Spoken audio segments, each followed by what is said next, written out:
Good morning, Rise and Freedom. I'm Austin Peterson. We want to wish you a Merry Christmas. Nice to see you all here. Thanks for joining us on the Wake Up America show. It's Tuesday. How you feeling today? Good. Glad to have you here. I just pushed the button and you're happy. Welcome to the Wake Up America show, where everything is fun, everything is freedom, and we like to rise in freedom. Appreciate it. Onion Dip is joining us over on the live stream this morning. Glad to have you here. Did you miss me? Answer: no, God! Just kidding. Yes, we did miss you. We're glad to have you here, as well as David Lee. Feeling a little cranky this morning, David? Seeing over the live stream, he's like, for a non-Christian, you sure play a lot of Christmas music. Yeah, I freaking love it. How dare you? I love Christmas. I like to celebrate that. I celebrate Hanukkah. Pretty much any kind of party. I'm down. I'm always down to party. We're going to have a great show this morning. I'm excited to have you here. I love when our guests text the show. I've been having a great conversation. Just a nice back and forth with Jace Langton. He is the co-host of the Free State podcast with his wife, Liberty Laura Langton. And I've really been enjoying having a back and forth. You can text the show too. Start a conversation, a dialogue back and forth. Send me news stories, whatever is on your mind, just like they do, at 573-319-1586. You can text the show anytime, night or day, Monday through Friday, at 573-319-1586. All right, let's get to the news here. First, just a real quick story about something we're still trying to figure out happened in Arlington, Virginia. But a house exploded, and I'm not exactly sure what the hell happened. The police are saying that it's a flare gun. But you know what? I'm just going to go ahead and jump right into it. If you're listening to the audio version of this later, I apologize. You can't see it. Obviously, that's a great way. That's why it's a great reason to start the day. But let's take a look at this video right here. And I used to live in Arlington, Virginia, so I think I know where this house was. Watch this house. It's getting ready to be raided by the cops, which has my conspiracy, like senses, Spidey conspiracy senses tingling this morning. But watch this. This is wild.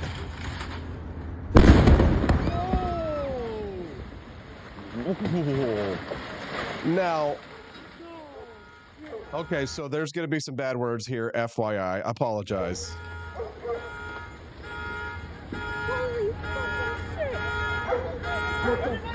All right, let me just go back, and I'm gonna just slowly go through this for you. This is the miracle of the internet technology. Now watch this. Now you got the house here. Watch how the whole roof just goes, flies off the top there. There you go. We got our slow motion cam. I mean, this seems like more than a flare gun. Okay, so a flare gun will light something that will do something like this, but a flare gun by itself is not going to do something like this. So my guess is one of two things. One, I think the easiest explanation, the simplest explanation is almost always the most likely. But I think that this is probably a gas leak. And then he turned on the gas at his gas stove. See, this is why the left wants to ban the gas stoves. No, God! They do. No, God, please, no! Corey says, I want one of those flare guns. Yeah, for sure. And then Steffi, my smoking hot redheaded libertarian wife, is probably got it right. It's probably a meth lab. And yeah, there are meth labs all over this country in houses that you wouldn't expect. Arlington is a very wealthy county. But check this out. But the fact that there were police were there getting ready to stage a raid makes me think it's more likely that it was a meth lab or something like that. So when you say hopefully nobody was in there, I'm going to guess, Stephanie, that there probably was somebody in there to shoot off the flare gun. Anyways, so Arlington County Police said the officers were trying to execute a search warrant when a suspect fired several rounds from inside the house. Officers suffered minor injuries, but nobody needed to go to the hospital, which is good. But the condition of the suspect is not immediately known. So at the moment, we're still trying to figure it out. So police said that they were investigating after someone had fired a flare gun in the house, which apparently they had already done. But I don't know. We don't know the story. It's just a great video. So anyways, what do you think? Love to hear your theories. You can send them in at a text at 573-319-1586. The snowflakes on the background kind of match up with the fiery debris, says Quest Fanning. Very funny. was a fiery but mostly peaceful night before Christmas and all through the house, says Studio 314. Very funny. Very good, Studio. We appreciate you very much. Thanks, everybody, for tuning in this morning. It's nice to see 131 people joining us live right now. You rock. That's my sensei likes to say. The suspect is probably in orbit right now, I am guessing, says Brashing. You guys are hilarious. Don't forget to text the show today. Let us know how you feel about things at 573-319-1586. And, of course, click that like button if you haven't already and subscribe to the channel. We're trying to grow and spread the ideas of economic freedom and personal liberty. Somnifram says it must have been an AR-15. You guys are full of good jokes. You guys all need to have your own podcast. Way funnier than I am this morning. All right, so Joe Biden is in trouble. The walls are closing in. The White House is scrambling, and KJP, Karine Jean-Pierre, the diversity hire for the White House communications office, she went running when she was asked about Hunter Biden's firm funneling money to Joe Biden. The House Oversight Committee announced that they have evidence of monthly payouts from Hunter Biden's firm that go to Joe Biden. Oh, he's in trouble now. We'll see, though. Obviously, President of the United States gets to do whatever he wants, apparently. I forgot to set up the show for you today and tell you all the great guests that we're going to have. Sorry about that. We'll get to the news here in just a moment. Before I do, though, just want to let you know, John Miltimore, we missed him yesterday. He was driving, couldn't make it on the show. He's joining us this morning at 7:30. And he wrote a piece in the Washington Examiner titled, "A Scientist Who Helped Fauci Discredit the Lab Leak Theory is Now Speaking Out." So we're going to hear from Miltimore on that on Tuesday. It's going to be Miltimore Tuesday. And at 8 a.m. this morning, Camelia Peterson's going to join us. We always love having Camelia on the show. She's going to talk to us about really weird behavior from Fox News, cutting off Donald Trump while he was live on the air to counter his election fraud claims, which makes me think that apparently Fox News is really jumpy about election fraud claims after the, what was it, $1 billion settlement that they engaged in once they got sued over election fraud claims that have been going down for the last several years. And of course, they fired Tucker Carlson over that, allegedly. And Camelia Peterson's going to talk to us about that and break down the primary a little bit. At 8:30 a.m., I'm excited. We got a really big guest today, Dave Rubin, who is pretty damn famous in right-wing political circles. He's going to be joining us this morning. You know that he endorsed Governor Ron DeSantis very early in the primary campaign. And a couple of weeks ago, when I wrote a piece saying how DeSantis supporters have been really mean to me online, like, oh, yes. Well, when I said that they basically have been like really aggravatingly annoying, people were like, well, you need to talk to some people from the DeSantis campaign. So I go, all right, I'd be glad to talk to anybody anybody who wants to come on from the DeSantis campaign. Let's do it. And well, Dave Rubin tweeted at me, and so he'll be joining us today. I'm excited to talk to Dave Rubin. I haven't talked to him in a couple of years. And apparently surrogate parenting is a big question that people are flying around. So people have been arguing about two things because the news cycle has been really slow, honestly, in the last couple of weeks. Not going to lie, it's made my job much harder. But people have been arguing about two big things on the internet in the last couple of weeks. One is circumcision, which is like, I find the practice distasteful. And two, they've been arguing about surrogate parenting. So surrogate parenting apparently is the thing where two, gay people will essentially hire a mother to be implanted with one or both of their sperm, and then they will adopt the child from the biological mother. And of course, social conservatives were just up in a tizzy about this. They are not fans of this idea. And Dave Rubin, I believe, has done it or is doing it. I'll have him confirm with that with us at 8:30 a.m. How do you feel about surrogate parenting? I'm honestly really curious about it. I'd love to hear your thoughts on that. Do you think that there's a problem with surrogate parenting? They're called like rent a womb or something. Send us a text with your thoughts on this at 573-319-1586. I'd love to hear your thoughts. You can also drop them over in the Rumble chat. The downside to the Rumble chat is that the Rumble live chat goes away, and so we won't be able to see your comments in the future. For some people, that's a good thing, perhaps, but I'd love to hear your thoughts. Baseball Mama 03, nice to see you. First time I've seen you here. We always love making new friends. What's up, baseball mama? She says, I think they're controlled opposition. Who is? To keep us all fighting amongst one another instead of focusing on the actual issue as just men. Real men would come together and take charge. Where are they? Baseball mama, I'm curious. Who do you mean when you say they're controlled opposition? I'd like to hear your thoughts on that. KV Andy is 90 is joining us this morning. I love the local Jeffersonians, the Missourians joining us live on the stream. Okay, let's hit the news. Well, Karine Jean-Pierre, KJP, you know, the diversity hire over at the White House, when asked about why Hunter Biden set up direct payments for Joe Biden if they weren't in business together, had this to say. Take a look and a listen. Thank you. The White House has said repeatedly that the president and his son were never in business together. They've said that repeatedly also in this room.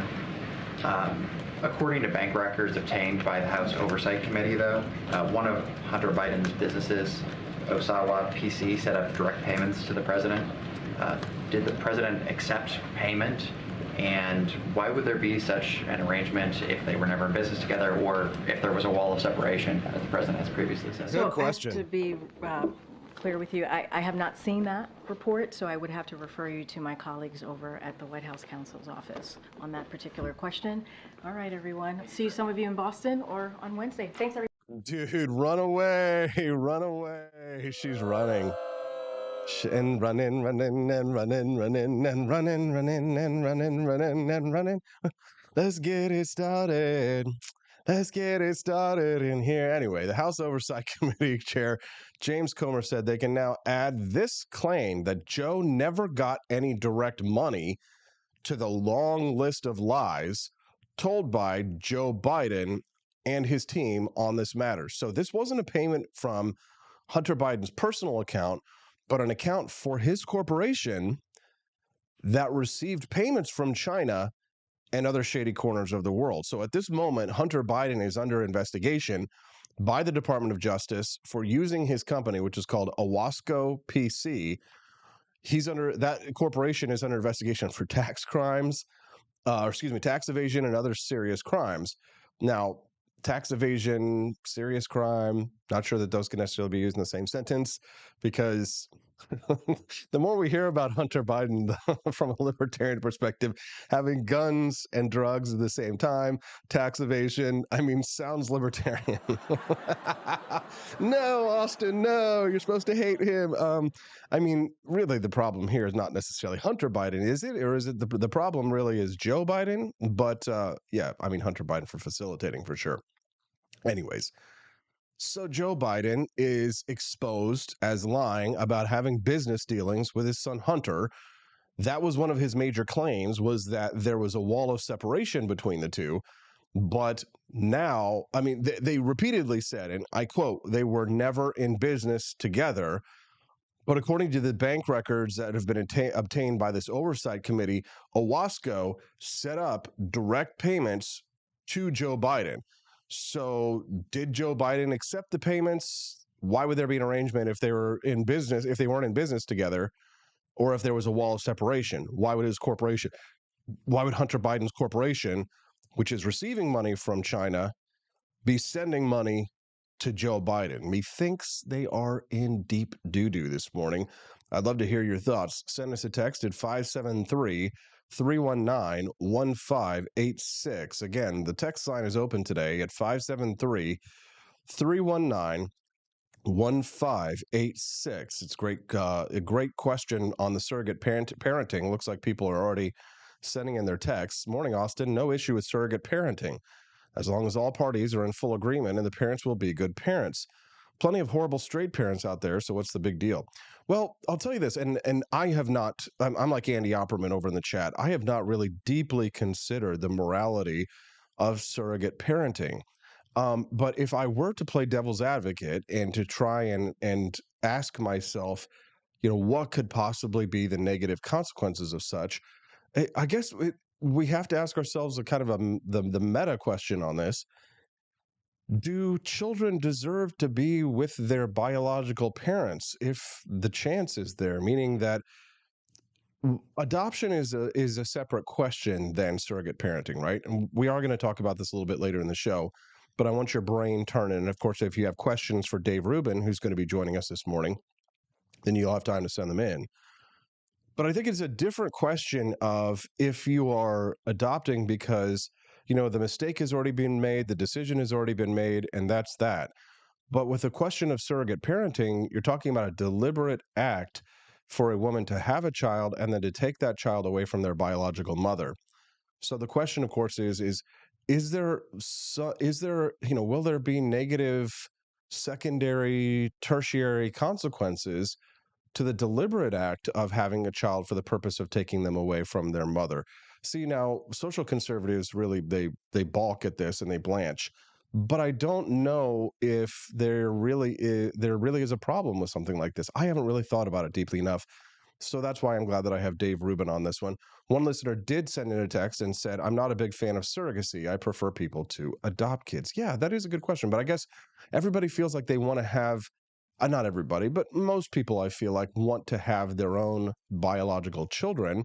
I certainly feel that sort of, I sort of feel that sort of biological hole, if you will. I think that there's a biological clock for men as well. And my wife and I are, we want to have kids soon. And so I definitely feel that. She was not as concerned about having biological children, although she does want to.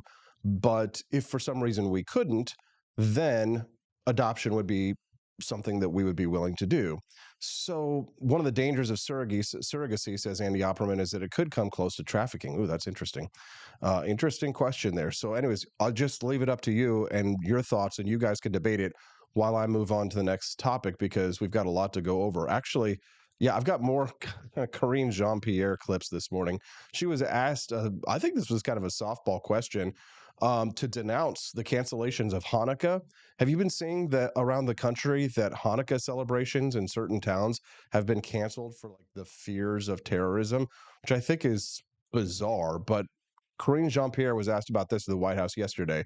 Take a listen to her response. Another issue, many Jewish Americans this week will begin celebrating Hanukkah, and we've already seen some jurisdictions have had to alter or in some cases cancel what used to be public celebrations of this holiday. Does the White House, does the administration have any evidence or concern about the safety of some of these demonstrations? And I also wonder if you could talk about what the White House's plans are to mark the holiday and if that's been impacted by the war. That's a very good question. Obviously, over the past couple of weeks, since this war started, we have seen the increase of anti-Semitism, and we understand the fear that people in the Jewish community must be feeling right now, which is why we have taken action to do everything that we can to make sure that people in that community feel protected. And so that's what we're going to continue to do. I don't have any specifics to lay out as we get closer to the holiday, but obviously we have seen an uptick in anti-Semitism. We have seen an uptick in hate, just more broadly in different communities, obviously, also in the Muslim community. And so we will do everything that we can to make sure that these communities feel safe. Sure, you will. Okay. She was also asked her thoughts on the Florida Democratic primary essentially being canceled. Joe Biden doesn't want anybody competing with him for the nomination of his party. Not like he necessarily has to worry about it. So does the Florida party then effectively canceling the Democratic primary also constitute voter suppression? I can't speak to that. Why not? You have to speak to the campaign or the DNC. Does the White House have any thoughts on those voters being? I can't speak to that. Is it? Oh, yes. The White House loves to talk about voter suppression when it's not done by their party. So the story here effectively is that the Florida Democratic primary has been canceled because they don't see there being any competition to Joe Biden. So they've just decided not to hold a primary. But isn't that considered to be voter suppression, right? People should be able to have an opportunity to weigh in on their Democratic representatives, correct? But the White House doesn't want to answer those questions. Donald Trump responded to the news about Joe Biden taking direct payments from Hunter Biden's corporation. Take a listen.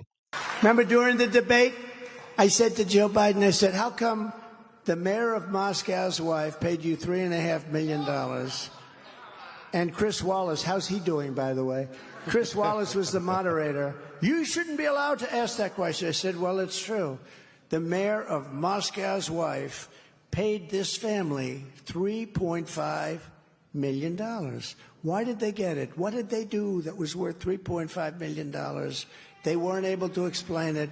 Now it's turned out to be a big case. I was right. Chris Wallace, it was like fighting two people. Of course, it was really like fighting one person because that was a beauty. But now it's turned out to be a very big, really big subject. He got $3.5 million from Moscow, and nobody knows why, and they can't justify it. What did you do for the 3.5? At least say you did something. There's nothing. They didn't do anything. You know what they did. It's called laundering. Just as I... Gee, Donald Trump getting out there being a little nasty this morning. Let me ask you something. When you see Donald Trump, he doesn't look quite as, I don't know, just bright and sunny. Usually he's like a nice bright orange, but tell me if I'm wrong. Does he look a little bit like he's got a little bit dark orange? He looks a little bit, I don't know, slower, quieter. That's why I'm interested to hear what Camelia Peterson's going to say when she joins us this morning. I apologize. I'm also a little bit slower and quieter this morning. This is Representative James Comer talking about the allegations being made against Joe Biden now that he received money from Hunter Biden's corporation. This is the representative who actually uncovered those financial transactions. President Joe Biden claimed there was an absolute wall between his official government duties and his family's influence peddling schemes. This was a lie. President Joe Biden claimed his family didn't receive money from China. This was a lie. President Joe Biden claimed he never spoke to his son, Hunter Biden, about the Biden's family's shady business dealings. This was a lie. Now, Hunter Biden's legal team and the White House's media allies claim Hunter's corporate entities never made payments directly to Joe Biden. We can officially add this latest talking point to the list of lies. Today, the House Oversight Committee is releasing subpoenaed bank records that show Hunter Biden's business entity, Owasco PC, made direct monthly payments to Joe Biden. This wasn't a payment from Hunter Biden's personal account, but an account for his corporation that received payments from China and other shady corners of the world. At this moment, Hunter Biden is under an investigation by the Department of Justice for using Owasco PC for tax evasion and other serious crimes. The walls are closing in. Ask not for whom the bell tolls, Joe Biden. It tolls for thee. Good morning. Don't forget to click like and subscribe to the channel this morning if you haven't yet already. It looks like it's the first time that we've made friends with our friend Maggie1874 and Tater Salad 68 over on the Rumble chat. What's up, guys? How are you doing? Thanks for joining us today. How did you find the show? I'm curious how you managed to stumble in here. And if you don't mind, don't forget to click subscribe before you leave today. We'd love to have you come back and join us because the Wake Up America show streams live every Monday through Friday from 7 to 9 a.m. Central Time. We'd love to have you come back and join us. Maggie1874 was talking earlier about the topic I mentioned earlier, that Hanukkah in some towns across America has been canceled, public Hanukkah celebrations. And she says that an Austrian back in 1987, when I was in Innsbruck, warned me to never forget the Holocaust because it could happen again. He's right. Absolutely true. Corey and Callie says, Maggie, my grandmother, who lived in the English countryside near the prisoners of war, warned me many times. She never trusted Germans or Italians my whole life. Yeah, my great uncle was killed in Italy, unfortunately by friendly fire. It turns out that he had actually captured several Italians, and as he was returning to the American lines, the Americans saw him and thought that the Italians around them were creeping up on their position. They actually shelled them, and unfortunately, they killed my uncle as well. He was the only one carrying a gun, and so they just assumed that he had taken them prisoner. But it was despite the fact that that friendly fire incident occurred, my grandfather, who was his brother, never forgave the Italians after that. He was always very dodgy about Italians, which is these people, when they live through these conflicts, it's just a completely different mindset, right? The modern mind cannot comprehend the World War II brain. It's fascinating to think about what my grandparents believed politically. They were conservatives who loved Franklin Delano Roosevelt. But at the time, 80 to 90% of Americans loved Franklin Delano Roosevelt. I mean, it's just interesting that now we live in a time when it's very popular and myself included, to dislike intensely Franklin Delano Roosevelt. But people who lived during that time, they saw him as a savior. They saw him as someone who defeated the Nazis. They saw him as someone to be admired and to look up to, and that's why they elected him 4 times as president of the United States. Of course, when we as liberty lovers look at what FDR's legacy was, we see it as a great evil in the world. But two things can be true at once, can they not? What do you think? You can text your thoughts in if you'd like to have them heard on the show at 573 319 1586. That's 573 319 1586. Well, Anthony Fauci apparently has a leaker. Take a listen to this. My next guest, who's going to be joining me here in just a few minutes, John Miltimore, is telling the story of a scientist who helped Fauci discredit the lab leak theory, is now speaking out. So this is somebody who worked with Fauci to silence all of us on the lab leak theory. Well, he may now be turning coat. We'll hear from John Miltimore about this story when we get back on the Wake Up America show at wakeupAmericaShow.com. Goose Lodge in Jamestown, Kansas, your home away from home. Choose the comfort and privacy of our individual rooms, each equipped with its very own locking door and en-suite facilities. Or bring the whole family and make memories in our communal space. Snuggle up on our plush recliners or share a meal around the dining table that comfortably seats 8. Our kitchen is armed with everything you need, from a microwave to a full-size fridge. For a bird's eye view, book the Eagle's Nest. Enjoy the privacy, storage space, and its very own toilet and shower. For just $450 a night, reserve the entire lodge. Perfect for reunions or retreats, accommodating up to 8 guests. And remember, Snow Goose Lodge is a haven for kids and dogs alike. So bring the whole family. Book your stay now and get 20% off your first booking using the code WAKEUP. The Cantina crew, this is Elon Musk, the CEO of Twitter. And I just want to say thank you for watching the Wake Up America show. I've decided that Austin Peterson will be the new CEO of Twitter.com, effective immediately. First thing to do, though, is I've got to go and blast off into space.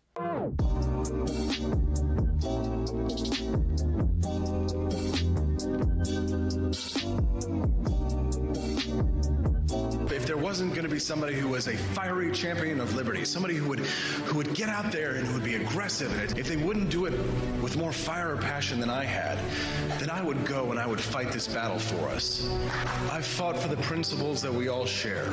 Parties tend to be secondary to me. We're here because we believe in the principles of liberty. I am not a perfect messenger, but I think I'm a damn good one. This is a replica of our first president's flintlock pistol. You have my full support, my respect, and my gun.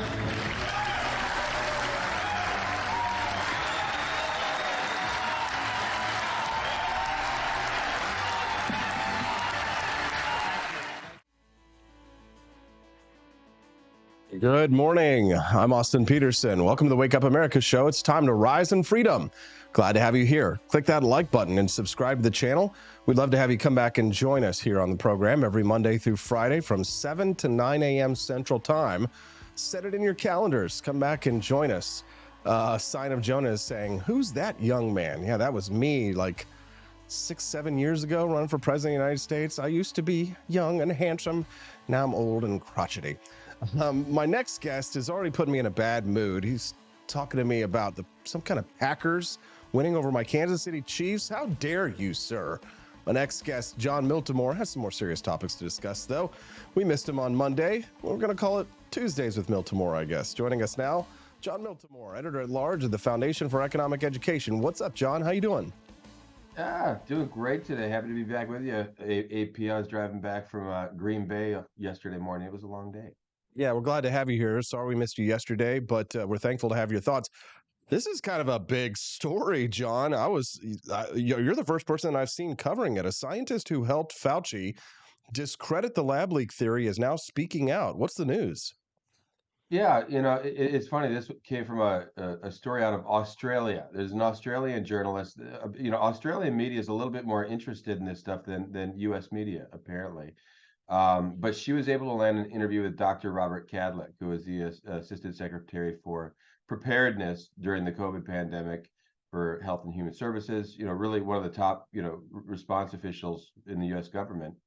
And, he is talking very candidly with Sky News about this, and said that there was a sort of a broad effort to go along with Fauci's attempt to suppress the lab leak theory. And he says it's a decision that keeps him up at night. He said that. He said he wakes up at 3 a.m. and he thinks about this. And he said we were wrong, and he feels very heavy that he has to try to talk about this and make amends.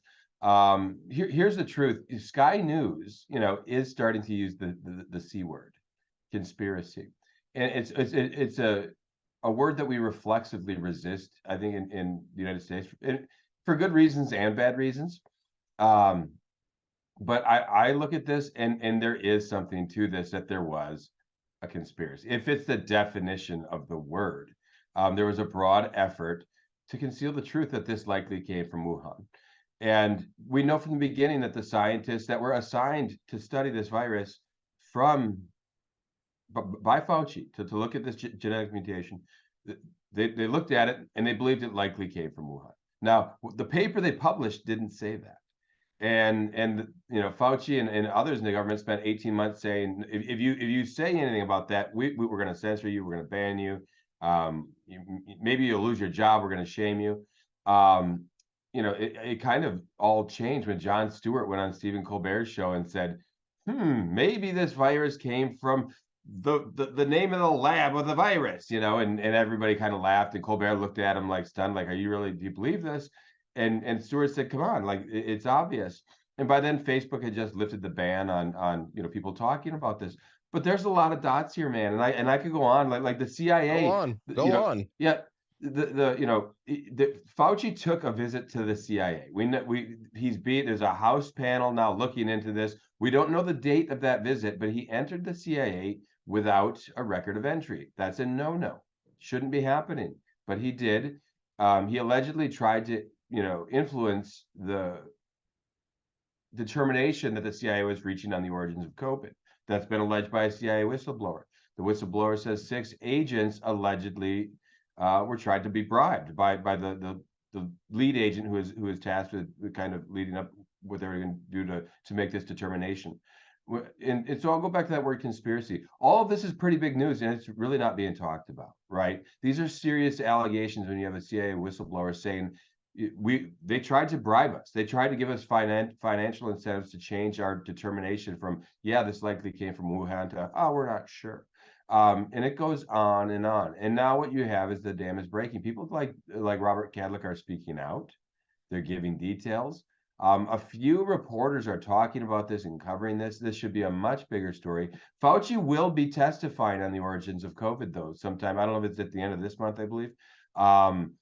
Like they need to grill him. There are so many good questions you could ask this man, who throughout this pandemic has really tried to obfuscate and has flat out lied and contradicted. The truth is, we don't want to know the origins of COVID. We keep hearing like, we may never know. We may never know where this virus came from. There's a massive effort. There's a lot of powerful people. They do not want to know where this virus came from. None dare call it conspiracy. I'm speaking to John Miltimore, editor-at-large of the Foundation for Economic Education, about what looks to be a groundbreaking piece that he wrote in the Washington Examiner about a scientist who worked closely with Dr. Fauci, who conspired to conceal the origin of the COVID-19 pandemic. Now, John, we are an opinion show, not necessarily a news show, so we are allowed to speculate here. So I'd like, if you don't mind, what is your theory on why they would do something like this? Why would they want to lie or conceal something like this from the American public? What could they possibly stand to benefit from protecting China? Yeah, I don't even need to, offer my own, commentary here. I can just say what Kadlec said, and I think it's the most obvious. This is what he told in his interview with Sky News, who is doing a whole documentary on this. I want to add, like they're doing some great original journalism.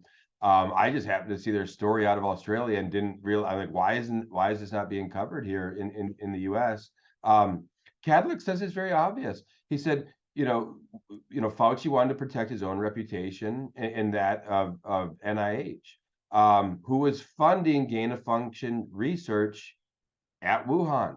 Okay, this is something we heard from the beginning of the pandemic. Rand Paul was out there, saying, you were funding gain of function. And Fauci's like, no, we were not, Dr. Paul. That's, he's getting all defensive. Well, everyone agrees now that, yes, grants from NIH were being used to fund risky coronavirus research on bats. Which NIH now concedes this, right? They pulled all funding from this. Now, that's something that started. They paused it in 2020. They pulled it now, and the Chinese government hasn't been forthcoming. So we were funding this research.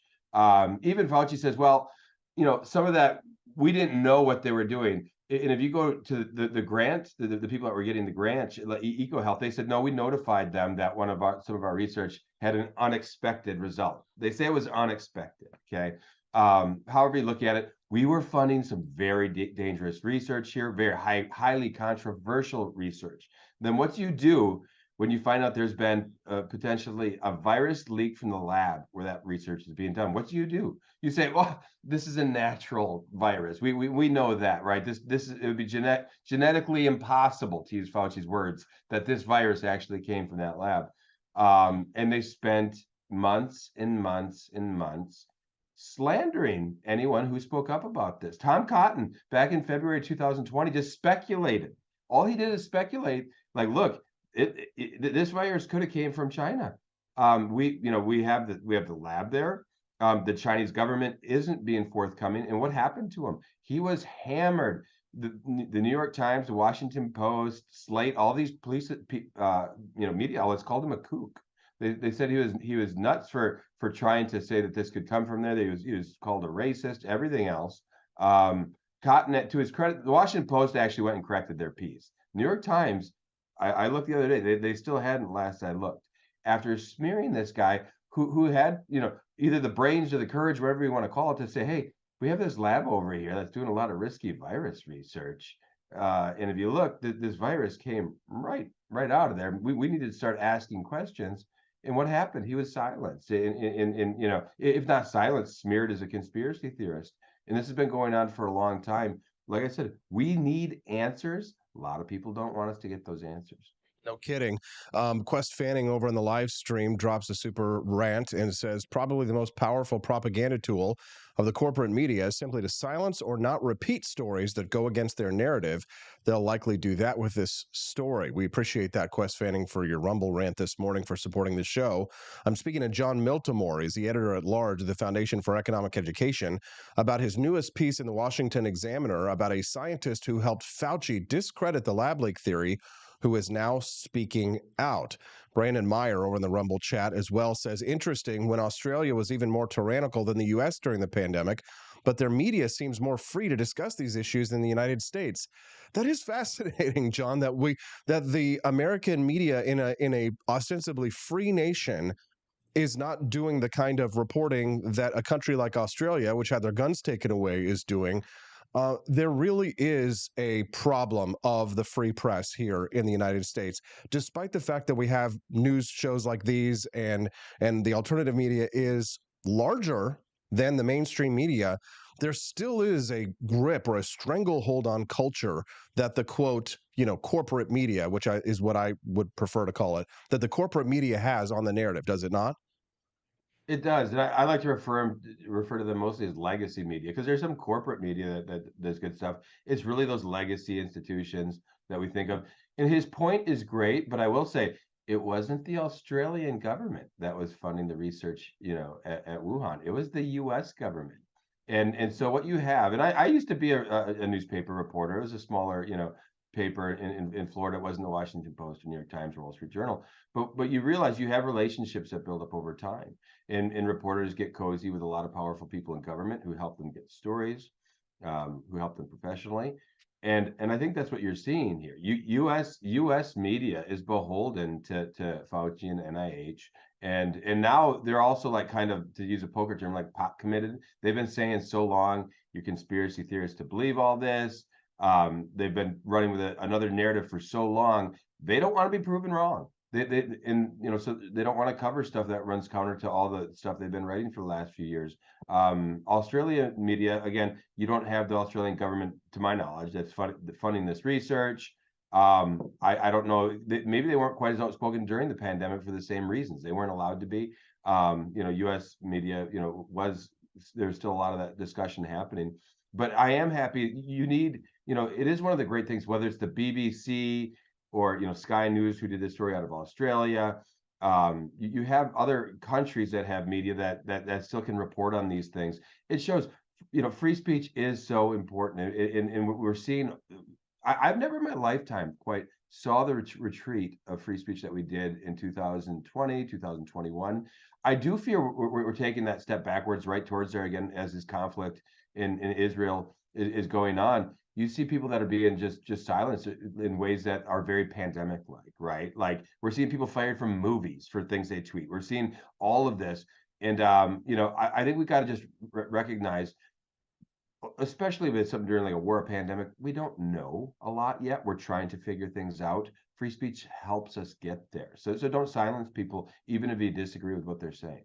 Agreed. And when it comes to free speech, we have to say a big thank you to rumble.com for putting us up there on the front page. Here. Front and center. Thank you to rumble.com. Almost 500 people watching us live this morning. And I'd like to invite you, if it's your very first time watching the Wake Up America show, to click that subscribe button so that you can come back and join us. We stream this show live 5 days a week, Monday through Friday, from 7 to 9 a.m. Central Time. I'm the host of the show, Austin Peterson. We always have terrific guests like the gentleman I'm speaking to right now, John Miltimore. He's the editor-at-large at the Foundation for Economic Education, and he's joining us live now to discuss his great piece over at the Washington Examiner about a scientist who worked with Anthony Fauci to discredit the lab leak theory, says he's losing sleep now and is speaking out. We've also got more great guests to come. Camelia Peterson to join us at 8 a.m. Central, and Dave Rubin at 8:30 a.m. Central Time. So lots more great content to go. You're definitely going to want to stick around. So this whole question of why they're covering up, why they were covering this up, we believe, John, I think you and I agree, that this was all to cover Anthony Fauci's butt, that essentially he knew that the United States had funded this Wuhan Institute of Virology, and that the potential blowback for us finding out the reality that we funded this, and that he sent money through the, what was it, NIAID or something, some middleman group to go to the Wuhan Institute of Virology, that this could show that people would blame him potentially for this pandemic, and that's why everybody was censored, and all of this crackdown on our free speech was to protect one man. NIAID grants were funding the research at Wuhan. We know that. The funding has been pulled now, and there's been a lot of apologies in confrontation between our government and the U.S. and the Chinese government over this. We pulled funding because China is simply not answering questions. But if you listen to what Kadlec said, he said exactly what you're saying, AP. He said the reason we did this was to placate China, right? Like here you have this virus, you're in the middle of this pandemic. They wanted good relations with China. That's what Kadlec said. Now, I think it is far more about Fauci knew before anyone of the funding. He knew the funding map, the history, and he knew if this virus emerged from Wuhan, where our grants for funding back coronavirus research, highly controversial research, that was going to damage his reputation. That was going to damage the reputation of NIH and the billions of dollars that they dole out every year to fund research like this. So yeah, this was butt covering on a massive scale, really on a scale I don't think I've seen in my lifetime. We still need to answer more questions, right? I'm not going to sit here and claim we have all the answers. The problem is we're not asking questions. We're not we're going to get Fauci on the stand again. He will be under oath. He needs to be questioned seriously. The problem was there was Matt Taibbi had a State Department official on recently. This is a few months ago, whose name I forget. But the State Department official said, I've been told do not go there. Like, we do not want answers. And they don't. They do not want to get the answers. This is going to be the credibility of the U.S. government at stake. This 7 million people are dead. Think about that. 7 million people are dead. And we're going to find out, even if the grant didn't, that specific virus didn't come from, who knows if it did or not. But let's say it didn't. We were funding coronavirus research at Wuhan, and you had, the scenario where this got out, killed 7 million people. Then the government tried to silence everyone. It'll be the biggest scandal of the century. So they don't want this narrative that COVID emerged from Wuhan. And we saw for a while they do anything to cover it up. Speculating about this on Facebook would get you banned. It would get you suspended. They pulled that in May 2021. But you still risk your reputation to speculate it. And this is why you didn't have a lot of journalists writing about it either. You were going to be looked at as a kook, right? You're going to be looked at as a nutcase for speculating about something that the CIA now agrees, the FBI agrees. It's likely this came from Wuhan. It wasn't just Anthony Fauci who was. It wasn't just Anthony Fauci who, fingers could be pointed at. There were pictures of Barack Obama, Michelle Obama, Melinda Gates, and people visiting this Wuhan lab. I mean, there's a lot of names, of big famous names, that are caught up in this, aren't there? Yeah, and that it's interesting. I didn't know, Obama and Michelle were photographed there. But yes, it goes well beyond Fauci. Wuhan had been receiving lots of money for a very long time. It was going to look very bad for a lot of people. And so I think there was this incentive to make it like, okay, we can all sleep easy at night if we just know this came from a natural origin, right? This just came from a wet market. It wasn't our funding that had anything to do with this. It wasn't our risky experimentation on coronaviruses and bats and so forth. The truth is, you go back to, we know the State Department was getting warnings about the safety of this lab back in 2018, 2019. I think the reporter at Josh Rogan at the Washington Post broke a good story on that back in, it's been a couple of years, probably 2-3 years now. But we had warnings. They said this facility is not safe. It shouldn't be being used, yet the money kept rolling in. On Miltimore, is there anything else that you'd like to share with our listeners before we let you go? No, not much here. Yeah, check out all our content on fee.org. But yeah, it great to be with you for this one. Hopefully we get more answers here in the coming weeks on this. I think there is this attempt. People just kind of want to move on from the origins of COVID. We need answers, and let's hope that this story keeps rolling. There you go. That's John Miltimore. He's the editor-at-large at the Foundation for Economic Education. Usually Joins us on Mondays with Miltimore. You can find his, what's it called? What's the your take blog? On Substack. I publish there about every day. Yeah, and we drop that over at the Rumble chat. Our mods will drop that again really quick. John, thanks so much for your time today. Merry Christmas, and we'll see you again next week. Hey, have a great week, AP. Talk to you later. There you go. Thank you very much, John Miltimore. Isn't he great? Oh, that's a good story. What do you think? Send us a text at 573-319-1586. That's 573-319-1586. We still got lots more great show to go at 8 o'clock, about 10 minutes from now. We're going to hear from Camelia Peterson with her thoughts on how Donald Trump got cut off by Fox News yesterday while he was in the middle of a live hit, which is pretty fascinating, but I think it had a lot to do with the topic of, well, they don't want him talking about election fraud on the network that got sued for basically $1 billion and had to settle for, I mean, how many millions and millions of dollars? But it's just going to be a wild card show today. I'm looking forward to talking to Dave Rubin as well this morning at 8:30 a.m. You can join us at 8:30 a.m. Central Time to hear from Dave Rubin, who's going to talk to us a little bit about the DeSantis campaign, which we're excited to hear from him on that one when we get back on the Wake Up America show at wakeupAmericaShow.com.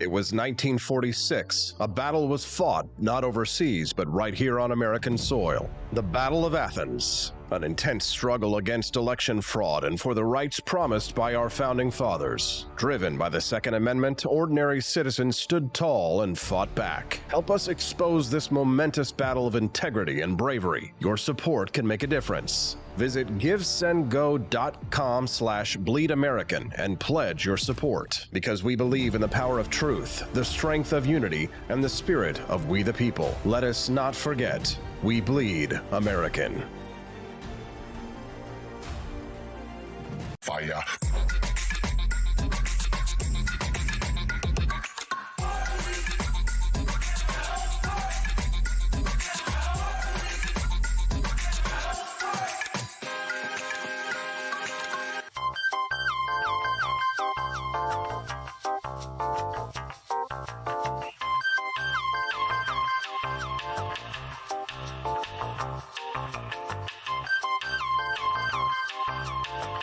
Hello, this is Barack Obama, and let me tell you why Austin Petersen stinks, and you should never pay attention to anything that he has to say.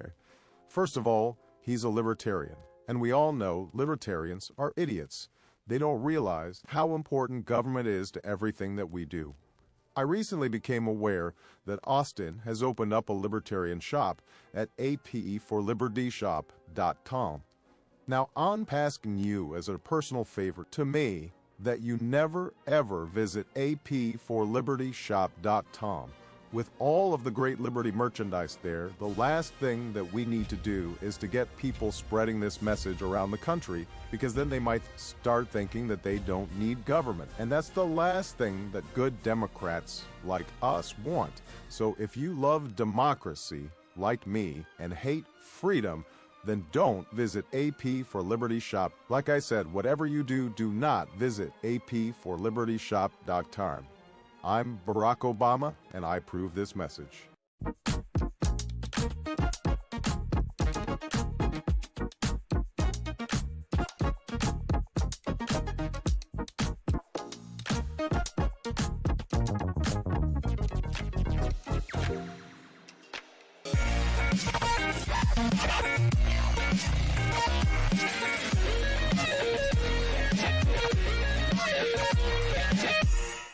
When I was in foster care. Better, and it works. Mine worked. And then, no. Well, the former president finally got around to some campaign promises amid lots of cheering, as you heard. Many untruths. The 2020 election was not rigged. It was not stolen. But still, Trump is way ahead in the polls, and now to... Oh, what? It was not rigged? It was not stolen? What's up? Good morning. Welcome back to the Wake Up America show. I'm your host, Austin Petersen. That was odd. Fox News broadcasting the Donald Trump rally, cuts away from the Donald Trump rally, and then says that the election wasn't rigged and wasn't stolen.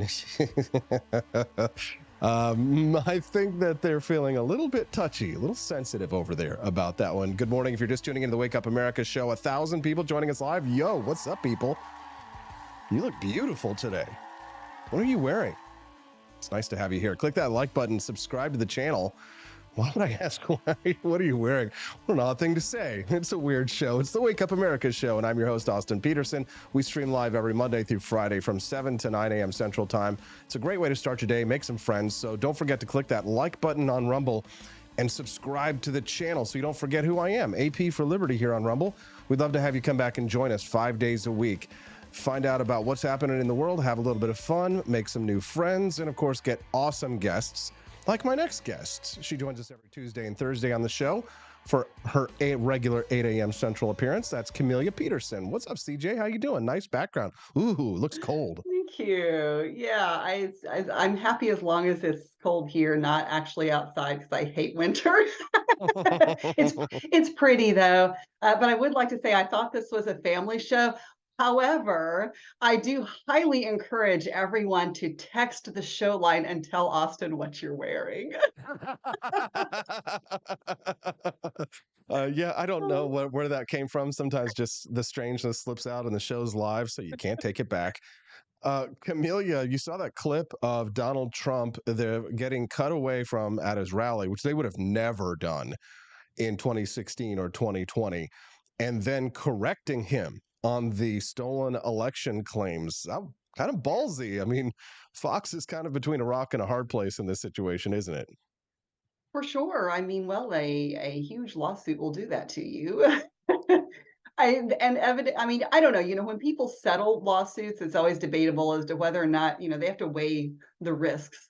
It's all risk assessment. So is it more worth it to let it drag out and really go through the process of a trial, or just pay the money and make it go away?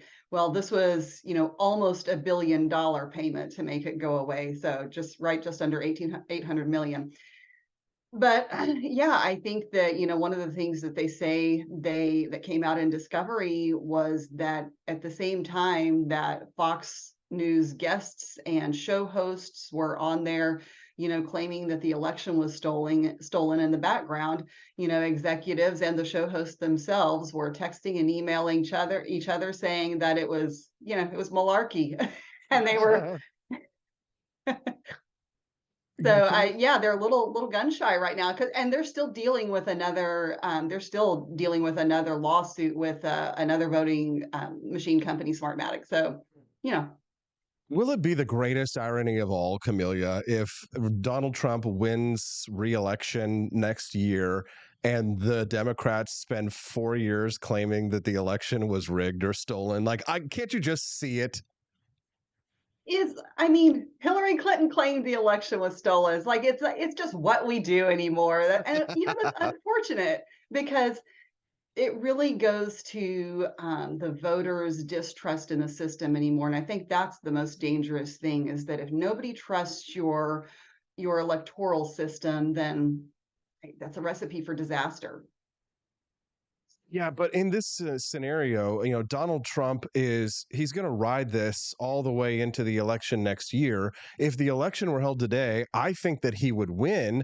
But there's still the Republican primary that's going on right now. I'm going to speak to Dave Rubin, who endorsed Ron DeSantis early in the campaign at 8:30. Do you think that, and I used to work at Fox, so I have my own thoughts on this that I'll share after I get your take on this.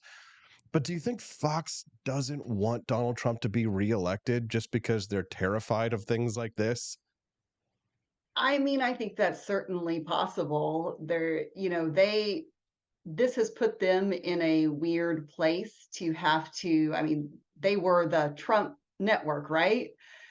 For a long time. And so now they've had to oppose him, and with Tucker Carlson, with them getting rid of Tucker Carlson, like, they really turned a lot of their base against them. People really thought that they would go under. And Trump goes after them now. So everything is upside down. And I do think that, they probably would fear that if he gets into office again, that he will go mercilessly after them, just like he does all the other media outlets. For sure. It's nice to see 1,116 people watching us live this morning. Yo, what's up? Good morning, everyone. Good morning, humongous audience. Nice to see you here. And thanks to Camelia, everybody's texting in at 573-319-1586 what they're wearing today. One listener is wearing underwear, socks, sweatpants, a shirt, a tricorn hat, and sandals.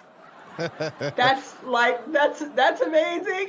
The tricorn hat is what really makes it, I'm sure. For sure. And another listener texted in and said, "Good morning, Austin. I'm currently wearing my 'I'm Just Here to Bang' t-shirt from the AP for Liberty shop store." So it's a firework. It shows the 4th of July firework on it. It says, "I'm just here to bang." Anyways. No wake and bake t-shirts. No wake and bake t-shirts. I don't think we have any of those over at AP for Liberty shop. But anyways, I digress. I'm speaking to Camelia Peterson right now. She's our regular Tuesday and Thursday guest here on the program. Don't forget to subscribe to the channel. And if you like Camelia, then make sure you set a calendar appointment for every Tuesday and Thursday at 8 a.m. Central Time, because she joins us here twice a week on the program. We're talking about Donald Trump and his election claims.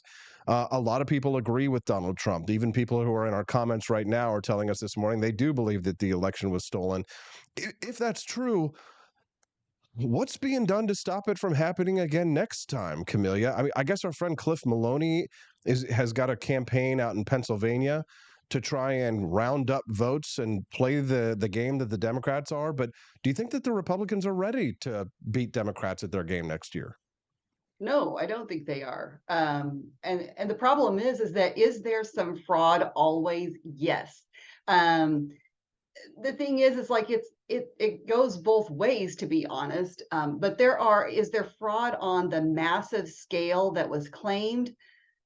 Probably not. I mean, of all of the lawsuits filed and in courts that are Trump appointed judges, like, are you telling me that every single one of those judges turned on Trump and refused to hear those cases simply because they didn't like him anymore or something? Like, that doesn't make any sense. So I just think that people who are proponents of election, of that massive scale election fraud that, the election was stolen, I don't think that they have made their case. And I will tell you, it's, That this is is the not a problem, I popular guess. opinion amongst our audience, but I know it is not. And the thing is like, I understand the frustration because it's hard to know what to believe anymore. And there's the problem with the digital age and social media and the internet is that there's, we can all communicate so much more. There's so much more access to information. But the problem is like, there's so much more information. And people can put out what they want. And I know we all want to believe our own side and people who tell us what we want to hear. But I'm telling you, there's some people on the right out there who are putting content out that is just glaringly inaccurate. And you can, get your facts straight and then twist them as you please, right? The data does not always, it's not always the truth. You can take data and twist it. Just the other night, because, I'm in Trump country. And just the other night, I had an elderly couple who I was sitting with, and, she started telling me that she has all of this evidence for how the algorithms, with the Dominion voting machines and all this stuff. And I can't argue with that because I have not spent hundreds of hours digging into all of this stuff. And I had, and the gentleman pulled out his phone and showed me a screenshot of something where it shows how in one precinct somewhere there was one vote for Trump. And if you look like that, they split it three ways. Like, how do you split a vote? I don't know. There's all kinds of things like that, but it's like 6 degrees of Kevin Bacon. You can tie enough strings and make anything look like truth. And so, but, that aside, the problem is that some of these states where these issues happened, they made laws having to do with COVID that kind of just set the stage where it was ripe for these kind of problems. And if those laws have not been changed, like, I don't know what to tell you. I think that there are things. So I think that the challenge for the Republican Party are to look at ways that they can mitigate those issues. And I think that some people like Cliff, that they're doing that. Scott Pressler is going around and he's, get out the vote stuff, but he's also telling people that you need to use all of these same methods that your opposition is using in order to get votes. And people don't like to hear that. And I get that. Like, we're supposed to be the principled party and we don't do that stuff. But Brandon, the thing is our friend, the crab fisherman, Brandon Meyer, is over in the chat. He said he asked the question: could Fox be held liable for Trump speaking on a stolen election and airing it? And Horatius148, his response is dead on. He says Fox can be held liable for anything, pretty much, because the New York juries will be rigged with libtards. It's lawfare to shut anyone up on there about anything controversial, in my opinion. I completely agree with Horatius as well. Camelia, I'd like to move on to another topic here that's tangentially related to this. My piece at humanevents.com this week is going to be taking a look at who Donald Trump's vice presidential picks could possibly be. Am I getting the cart before the horse? And who his VP picks could be? No, I mean, in that there's still a primary going on. Oh, well, okay. Maybe it's debatable, right? Time will tell. Yes, well, how much do you feel like betting? How risk averse are you? Do you think that Ben Carson would be a potentially good vice presidential pick for him? I mean, part of me thinks that it might just be kind of like, the tradition of diversity hire or tokenism to some extent, which is not to say that Ben Carson is not absolutely brilliant. He is a genius neuroscientist. I think he like separated conjoined twins in the womb at one point. Like, he's done amazing stuff. He's not the best public speaker. When he speaks, he sounds very awkward and stilted, right? But people are talking about Benjamin Carson. Obviously, I'd love to see Vivek. I think the chances of that are pretty slim. I don't think it could be Ron DeSantis, Nikki Haley. Those people have kind of burned bridges with Donald Trump, but the problem is Donald Trump's burned bridges with everybody. Well, this is true. And the thing is, I actually do think that Ben Carson would be a plausible pick, right? Because he does kind of check off a lot of the boxes. But the most important box that he checks off that none of those other people you mentioned do is that he will not overshadow Donald Trump. Every single one of those other people has the potential to upstage Trump. And that is, like, in my mind anyway, in my opinion, and I think probably in Trump's mind, that's probably the number one criteria. And so, but also Ben Carson is well liked among conservatives. He's a good man. He's done lots of good things. But yeah, and I think that because he's not a polished speaker and he tends to be more laid back, I think those are all things that would fit well with Trump in that contrast. Same reason Pence was, his VP. Well, yeah, we know that it's not going to be Mike Pence, that's for sure. No. But another name that people have thrown around is Tim Scott. That's another possibility, don't you think? Maybe. I don't You really don't sound see too it. sure.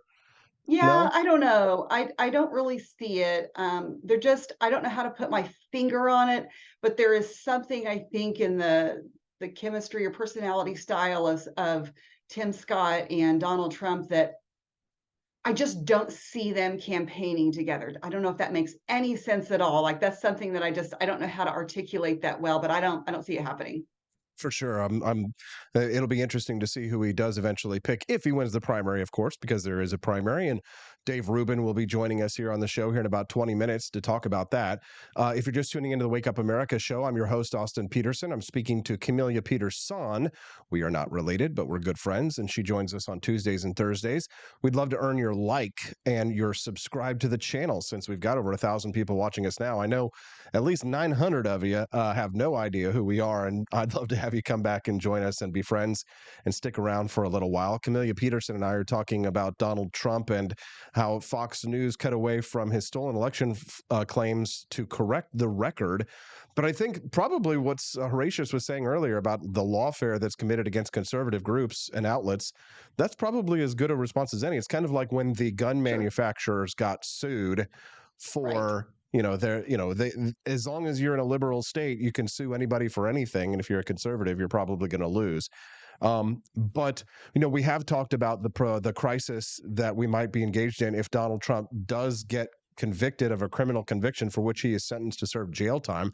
You and I were just talking about that this weekend with our buddy Neil and what the outcome of that might be. What do you think is going to happen if that's the case? I think if there is actually a conviction and they say you're going to jail, that we will be in a very bad place. That people who think that they want that outcome, I don't really think that they should be careful what they wish for. I think it would be volatile. And it might be the right this time doing the mostly peaceful protest.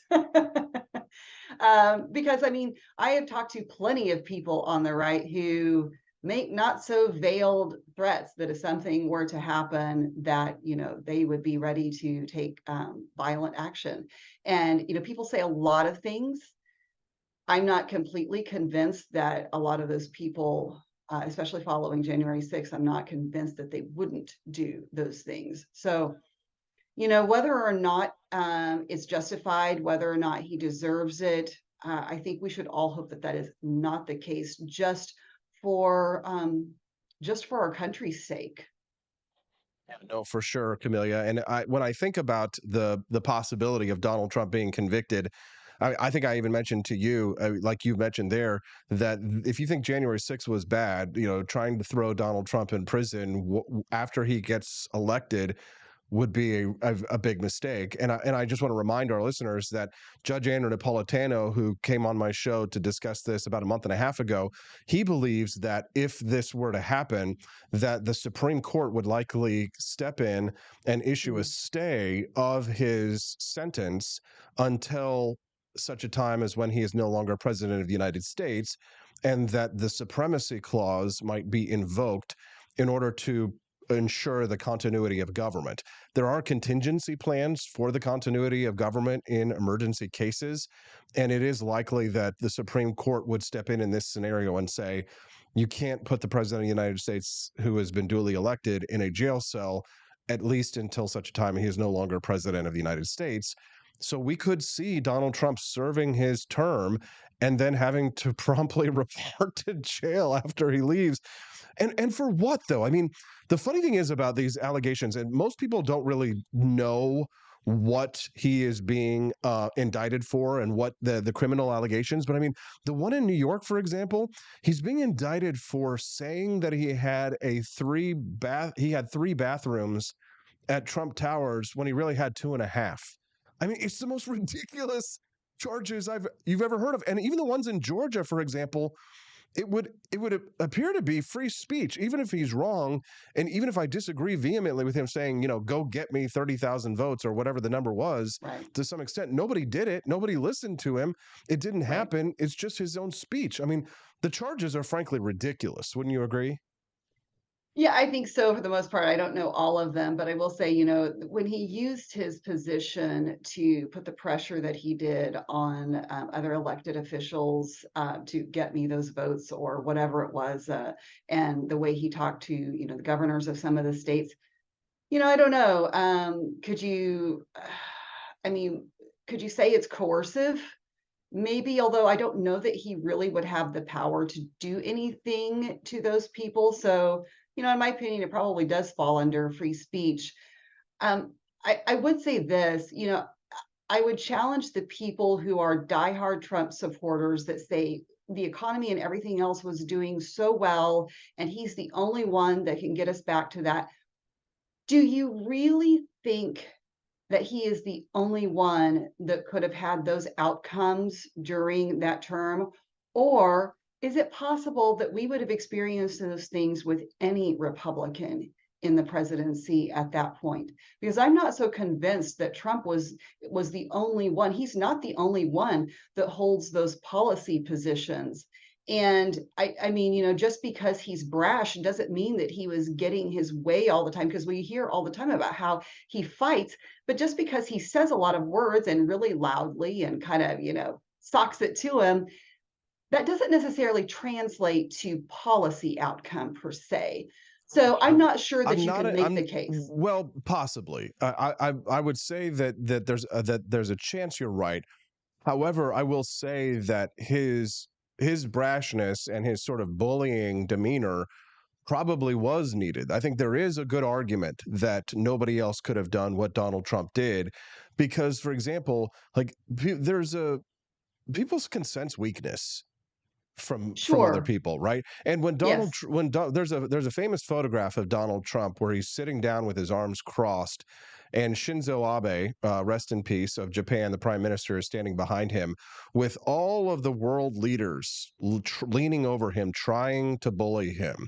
And it is, to me, an iconic photo, but a metaphor for how Donald Trump represented the United States in a way that I think the United States needed to be represented, just to say to the entire world, we don't care what you think or say. We're going to do what's in our own best interest, no matter the pressure from the international community. You can feel the tension from that photograph of Angela Merkel leaning over him, trying to bully him into doing whatever it is that they're doing.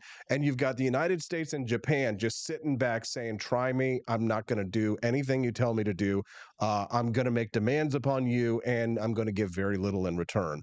I don't see that kind of energy from many of the other Republican presidential candidates. Save perhaps DeSantis could probably do it, but we haven't seen that kind of energy on the campaign trail. We have seen it in his governorship of Florida to an extent, but nowhere near on the scale of the recalcitrant Donald Trump. Is that a $5? Is that a $5? Can I get $5 for Yeah, recalcitrant? that's worth $5. Yeah, recalcitrant So, well, Donald Trump. here's the thing. So I think we saw that in DeSantis in the debate against Newsom, but that's the difference, right? It's a lot easier to hit out at your opposition that is like not your opposition on your side, it's your polar opposite. So I think that, it's more likely that DeSantis could also do that as president as well, as he did as governor. However, my question for you is, do you think that Reagan portrayed as much strength or, authority as Trump did? To some extent, but I think Reagan was obviously not as brash or as crude, but he accomplished many of the same things to an extent. However, different leaders in different times. I think that Yes. if anything, Donald Trump really does reflect a portion of American culture today, right? With So it that's, is. yeah. And if anything, when you're talking about elected representatives, I mean, that is a part of America. That like cold blue collar, like filthy mouth, kick ass and take names attitude. That is absolutely a portion of the United States, and I think that Donald Trump represents that fairly well. Andy Opperman over in the live stream dropped a Rumble rant. Thanks, Andy. He says that the executive order requiring that 2 regulations be dropped for every new regulation put in place was something I do not think anyone other than Trump would or could have pulled off. I tend to agree, maybe Rand Paul, but even still, how somebody runs a campaign, Camellia, is how I think they'll govern. That's fair. There's a statement or it's part of the laws of the public policy process that were written by Morton Blackwell of the American Conservative Union, and one of the laws of the public policy process is that governing is just campaigning by a different means. So I think it's important to consider that if someone does not run a strong campaign, and people could point that finger at me as well, perfectly accurate to say Austin didn't run strong campaigns. Well, that's fine. Perhaps I would not have been a good president of the United States or a good senator, perhaps. However, I think that there is validity to the argument that if you cannot run a strong campaign and if you cannot build a coalition of people willing to support you, then you do not deserve to be a representative of the people. And you've shown that in your campaign that you are not capable of performing the functions that are necessary in a Democratic primary or a Republican primary to be able to accomplish things when you're in office. If you can't accomplish a campaign, how can you accomplish governance? Your thoughts on that? I would agree, because it is about, so much of being in office is about choosing who you surround yourself with and being able to make those coalitions and find people who can do jobs well. Now, I think it's debatable that Trump did that well while he was in office. But, I do think that campaigns definitely can be a huge indicator of that ability. And I think that's important. Your point about Trump's style being reflective of our culture, I think, is an important one. Ready for a curveball, Camellia? Everybody's been talking about 2 things for the last couple of weeks, and one of them is circumcision. Where do you stand? Oh my gosh, shifts. Squirrel. For or against? I would say at this point in time, against. And I think it's because there are just too many questions in my mind about, bodily autonomy and whether or not, you can make that decision for a child. And because I also think that the practice is, I know a lot of people like to say it's for health reasons and whatnot, but this is so normal in so many other parts of the world. I'm not sure you can really accurately make that a rationale. Camellia, here's the problem. But here's the problem.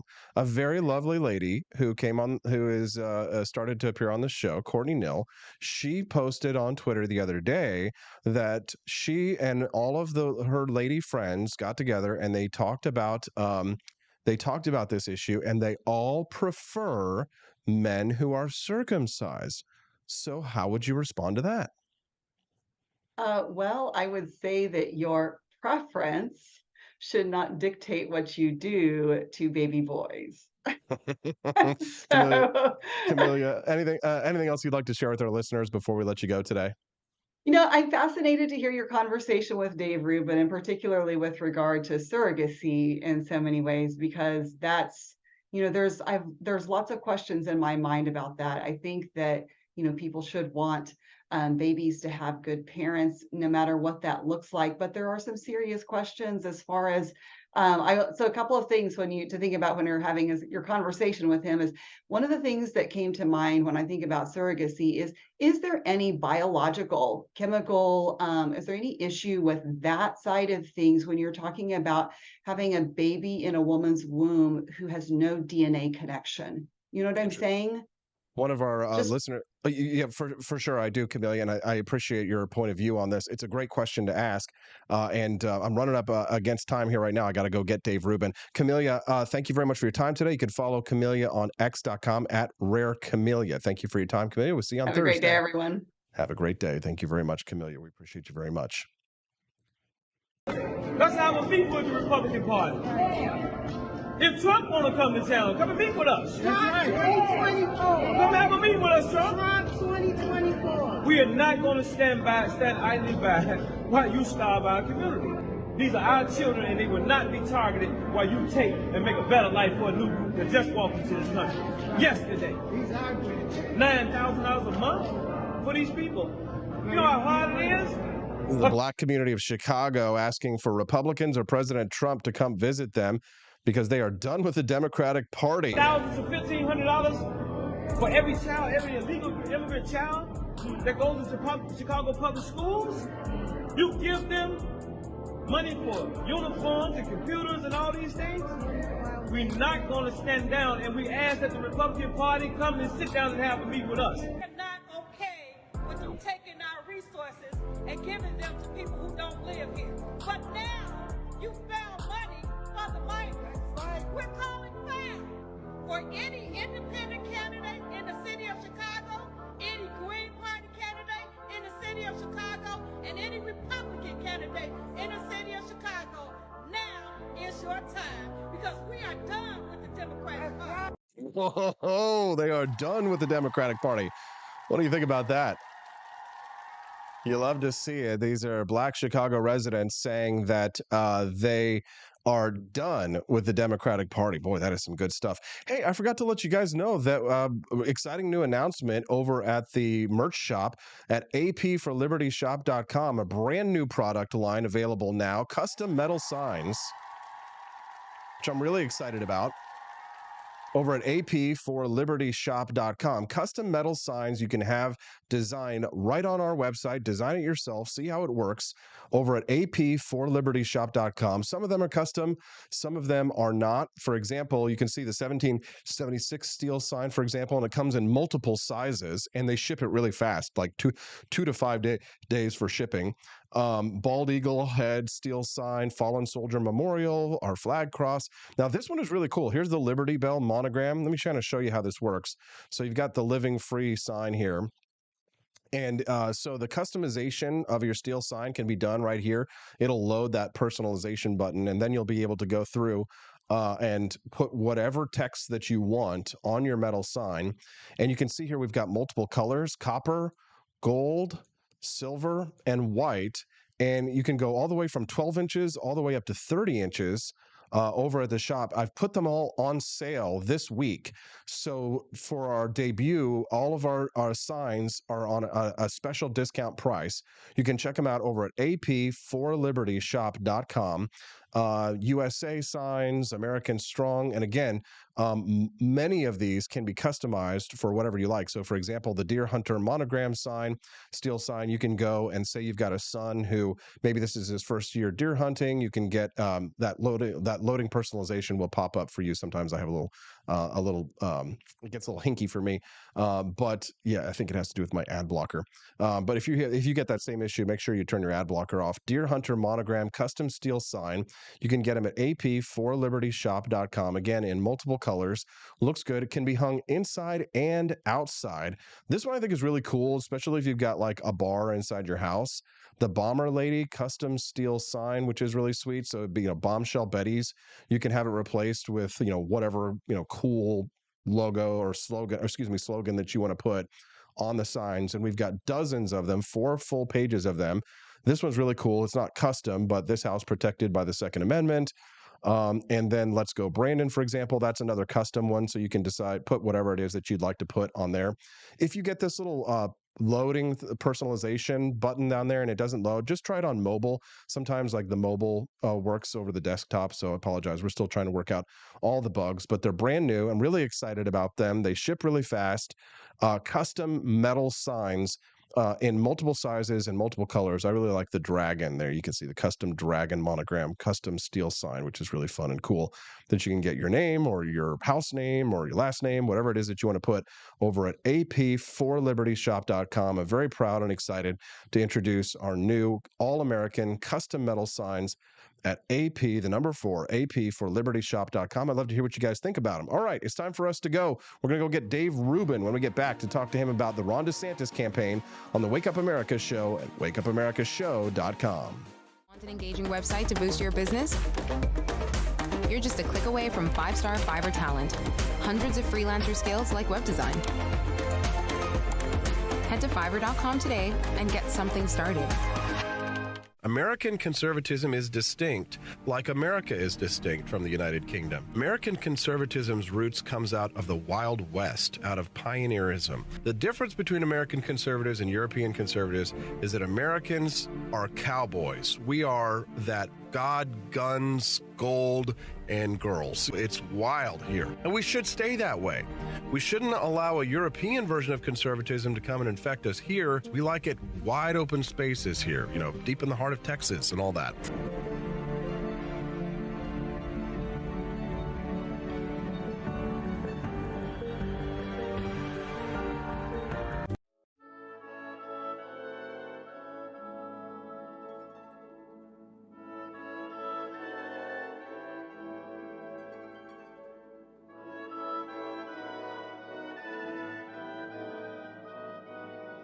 Hey there, it's your favorite Vice President Joe Biden. I wanted to talk to you today about the Wake Up America show, the best source for all your political news and commentary. But before I get started, let me just make sure I have all my notes in order. Okay, where was I? All right, the Wake Up America show. It's a great way to stay informed and make your voice heard. Boy, what was I saying again? Oh, right.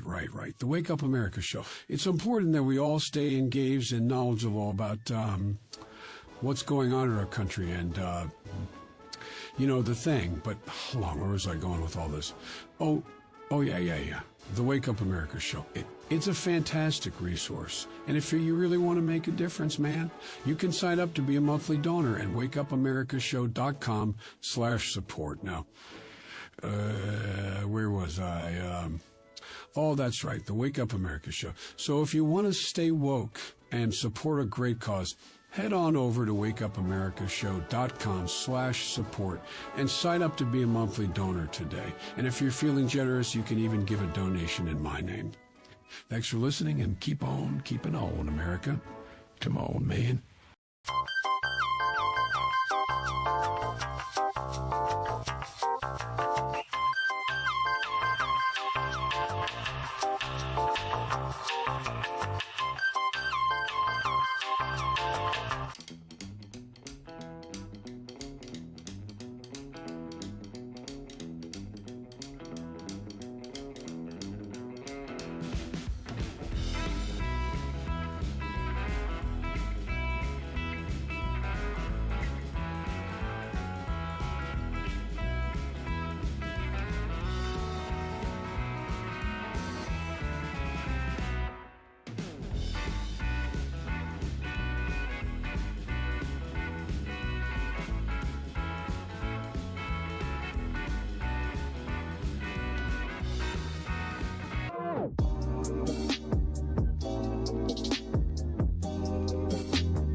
you for watching the Wake Up America show with my dad. Today, I'd like to share with you 3 reasons why you should visit Dad's online store at apforlibertyshop.com. Number 1, you can get exclusive freedom-loving merch designed by AP himself or me mom's. Good morning, Rise and Freedom. I'm Austin Peterson. You're watching and listening to the Wake Up America show at wakeupAmericaShow.com. We're glad to have you here. Thank you to Rumble.com for putting us up on the front page today. How many thousands of people tuning in live? We're so grateful to have your support. Free speech is, well, not free. We'll just ask you to click the like button and maybe subscribe to the channel. So it's basically free. All you got to do, click that like button and subscribe to the channel and come back and join us here on the program every Monday through Friday from 7 to 9 a.m. Central Time, where we stream live. We fight for economic freedom and personal liberty. So if that's your bag, baby, well, I'm Austin P. I'm ready to rock. Let's go. All right. Well, it's Christmas time, and we like to talk to old friends, right? Ghosts of Christmas past, present, and future. Dave Rubin has made quite a career in conservative media circles. He's out there campaigning now for who he believes is the most conservative candidate in the race. I think he's probably right. Ron DeSantis, governor of Florida, competing to be the next president of the United States. I got in a little hot water with DeSantis people a couple of weeks ago for a piece that I wrote saying that DeSantis supporters have been kind of annoying online, but not Dave Rubin. Dave Rubin has been perfectly nice and friendly. He's joining us live right now to talk. Good morning, Dave. How are you doing, sir? Let me be clear about something. In the piece itself, did it say DeSantis supporters have been annoying, but not Dave Rubin, or are you adding that now that Dave Rubin has not been annoying about this? I'm adding that now, Dave. It is the truth. And welcome to the show. Thanks for joining us today. We appreciate you. It's good to see you, my friend. And it is funny, you know, we are old friends at this point. I think I had you on my show, if I'm not mistaken, the first time back in 2018, which feels many, many lifetimes ago for me. I obviously subsequently left Cali and moved to the free state of Florida. A lot has changed in the world. The world keeps changing even faster and faster. So all that to say, it's good to see you, my friend. Yeah, it's good to see you again too, Dave. I decided to sort of keep out of this primary just because I've been so terrible at political predictions in the past that I said to myself, you know what? I think it's probably better for me to just sit back and wait and see, because I was hoping that in this primary process that someone would distinguish themselves as, and you know me, the most libertarian of all of the candidates. And as I've sat back and watched, I've said to myself from the debates that Vivek Ramaswamy has really distinguished himself for that. And when I said that, DeSantis supporters immediately got very prickly about it. And there was this whole hubbub online. People are really upset at me. And, you know, you endorsed Ron DeSantis early. Maybe you'd like to tell me, you know, why you decided to endorse Ron DeSantis early, and just tell us, what do you think about his campaign so far? Sure. Well, first, I just want to mention real quick that the reason that I ended up on the show today, and I'm happy to do it whenever I get the call from you, is because I saw that there was some fighting online about the Trump DeSantis thing, and you were kind of in the middle of it. And I reached out to you and I was like, hey, if you want me to come on and talk about it, because I do think that in a sane world, there would be very, very little to no friction really between the Trump people and the DeSantis people. So, for example, had Trump just decided not to run, I'm not calling for him not to run. I voted for him last time. If he's the nominee, I'm going to vote for him. But had he decided not to run this time and just said, you know what, DeSantis is the guy, he's younger, Florida's the model, we get it, I supported him, all that stuff, we would have the most unified Republican Party since Ronald Reagan re-election. And I think DeSantis would be blowing it out in the polls. The people, the very people who hate DeSantis now, who, because Trump, from my estimation, has lied almost completely egregiously about him related to Soros and Paul Ryan and all of the stuff. And now that he's somehow New York was better on COVID, just like the litany of lies Trump has thrown at him. Had Trump not done any of that and just sat back and said, hey, I'll be the kingmaker, this is the guy, DeSantis would be crushing it. And I'm telling you, this would be the most unified. We wouldn't even believe it. We would not know what to do with ourselves because it would be so unified. All of that aside, I think from a liberty perspective, from a competent governance perspective, from a track record perspective, Ron DeSantis is simply the best politician we have in America. Now, is he the best campaigner? Probably not. Could anyone have done this against Trump the right way? I don't know. I think the way Trump has salted the earth against DeSantis, they just didn't know exactly how to deal with it. That being said, we still have a month till the first, the Iowa caucus, and we will see what happens. If DeSantis went to all 99 counties, as you know, he's got the endorsement of Kim Reynolds, who's super popular. So I think that the results there are going to be a bit different than these strange polls are bearing out. I don't know if you saw my tweet about the polls, but the polls also are really bizarre, and some of the methodology I think is quite weird. I'm happy to discuss that if you want. But it's pretty damn unfortunate what's going on here, because there should not be this kind of friction at all. There obviously is. And I would just say one other thing, then happy to take any other questions on this. You got to also let go of a bit of what Twitter is. So when I saw you fighting with some people, like, I don't fight with people on Twitter like that anymore. I say my piece once in a blue moon. I'll respond to somebody, and then I talk about the issues as honestly as I can on my show. Twitter is filled with anonymous bots and trolls. China is paying people to be on Twitter to create chaos. That doesn't even begin to talk about what they're doing on TikTok and a whole bunch more. The anonymity thing has created all sorts of strange incentive structures and a Machiavellian attitude, excuse me, for people to just jump online and try to destroy everything. So regardless, at the end of all of this, whoever the nominee is, I hope everybody will get on board. And I think that's what the damn shame is. No one thinks that Ron DeSantis has been in bed with Paul Ryan. Donald Trump is far more in bed with Paul Ryan than Ron DeSantis. Nobody thinks that Ron DeSantis has anything to do with Karl Rove. Ron DeSantis is the only one who has fired 2 Soros DAs, et cetera, et cetera. So we got to figure out a way to get through some of this stuff. That's why I wanted to talk to you today.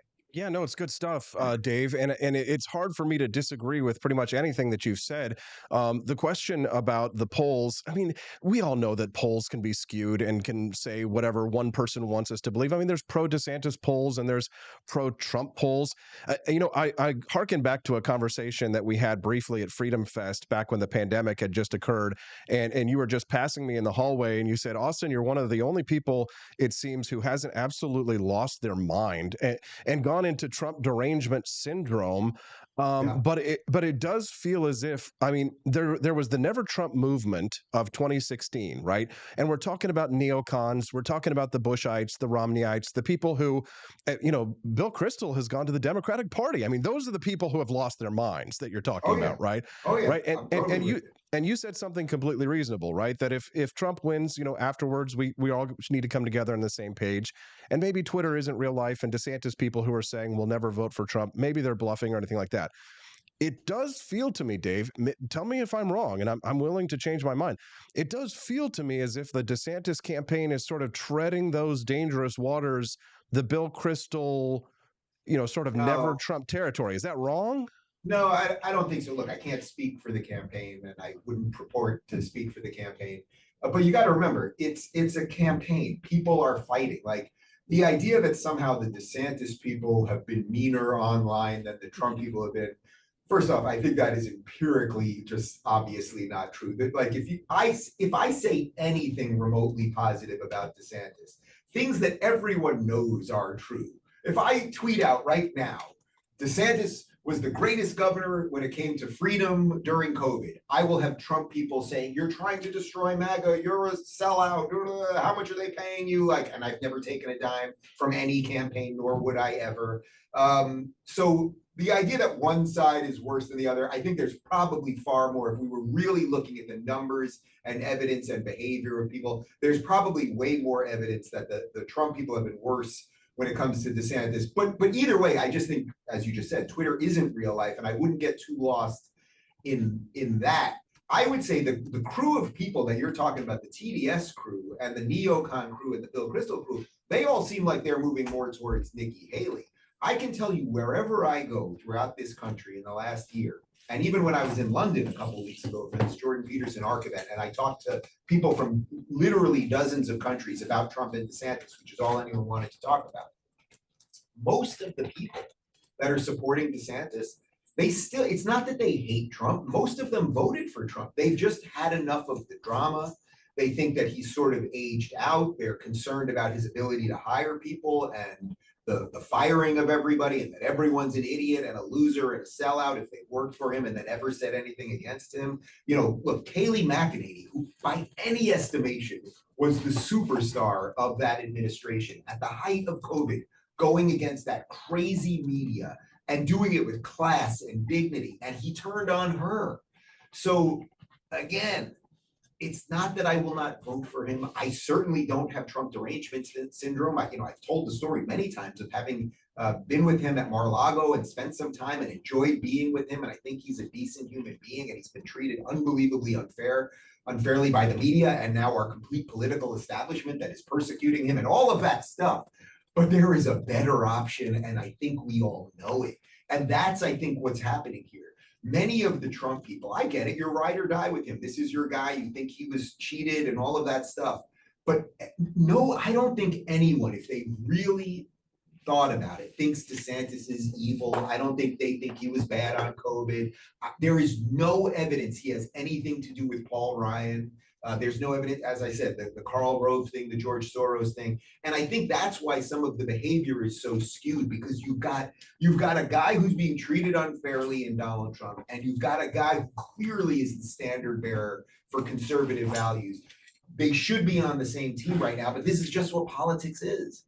Well, so my hope for the future of the Republican Party is to turn it more towards liberty. And so in this primary, when I hear Vivek Ramaswamy saying we need to fire a million federal employees and choose them by their social security numbers, when he's actually going out there and talking intensely about the issues that I care about, people say, oh, Austin, he's just telling you what you want to hear. But I don't believe that, because nobody tells me what I want to hear, because I'm a minority within a minority within a minority, right? I'm a secular libertarian Republican. Like it's just nobody thinks what I think. There's like 10 of us out there, right? There are dozens of us, dozens. Okay. So my hope is, and the reason why I'm leaning towards Vivek in this primary is because, one, we don't have a very good bench in the Republican Party. We're like the party of old dudes, and we could really use some fresh young talent. So I'm hoping, I don't think Vivek is going to win, but I'd like to see him perhaps take a position in the administration, or at least maybe run for Congress in the future. So, and I want to see the Republican Party take up more of the values of Vivek. Ron DeSantis has troubled me with some of his authoritarian takes in Florida, and then his campaign, having sort of stumbled out of the gate, has made me think that it's worth more of my time to spend supporting Vivek Ramaswamy than Ron DeSantis. I haven't appreciated what he's done with Disney in Florida. I don't think that was the right way to handle that. I think that I'm completely shocked from a libertarian perspective. Even the playing field. Disney had special tax rates. They had a special airport. They had special zoning laws. I understand. They had the type of corporatism that libertarians. But that should have been passed on. Those same tax benefits and those same the handling of their utilities should not have been passed on to the taxpayer. It should have been passed on to their. Those benefits should have then been given to their competitors, to Universal Studios, to the multitudes of theme parks. But instead, he took it away so that they're treated exactly how SeaWorld and Universal Studios and Gatorland and every other amusement park is treated. So all he did was, I think, what libertarians want, which is an even playing field, as opposed to one corporation getting a special set of rules. No, I'm not as concerned about a level playing field as much as I am concerned about more libertarian policies being enacted. Disney did have a special deal that they have their own fire department, they take care of their own roads, they have their own police force to a certain extent. Those kinds of things take away the burden on the taxpayer. Those benefits should have been passed on to their competitors in order to, if you want to level the playing field, it should have been leveled in a more limited government way rather than to punish them for their free speech, which I actually believe, just like I agreed with Citizens United, right? I don't agree with Bernie Sanders or the populist take on this, that, corporations don't have free speech. I do think that they have free speech, which again makes me a minority. But again, that's neither here nor there, because I think that the reality is I don't see DeSantis as a viable presidential candidate, and convince me otherwise. Why should I take away my support from a candidate like Vivek Ramaswamy, who shares my values and doesn't seem to have many authoritarian impulses, despite the fact he does have a few, and there have been things I've disagreed with him on publicly. But what's the advantage of supporting DeSantis, for example, when it seems really we're all really just fighting for second place?